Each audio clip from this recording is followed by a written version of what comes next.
วัดพี่น้อง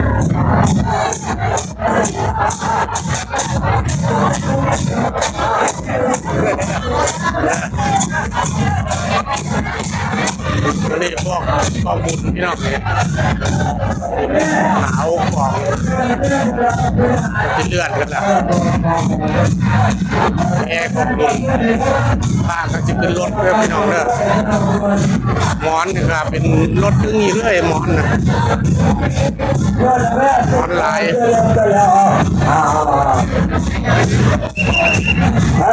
ไปเลยครับพวกแกออกตัวอ่อนน้ำข้นเหมือนเดิมนั่นแหละเปลี่ยนรถเจ้าแย่เลยมีพาขึ้นรถเด้อพี่น้องนี่จับปูรอบศาลา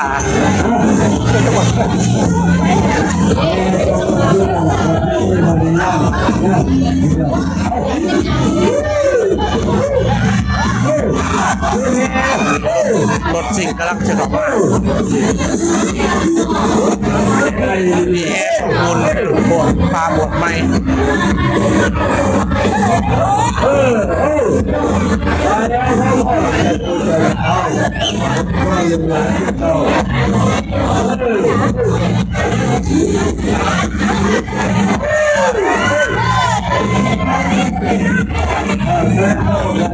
เป็นทีมรับ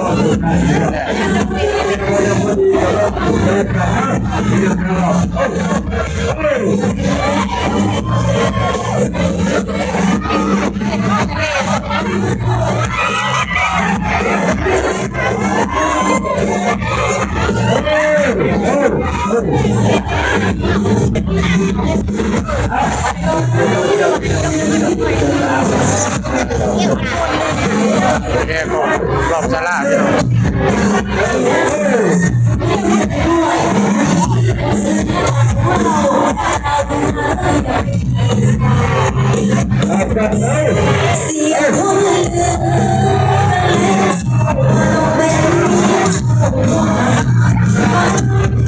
มีรถแห่กำลังจะเข้าวัด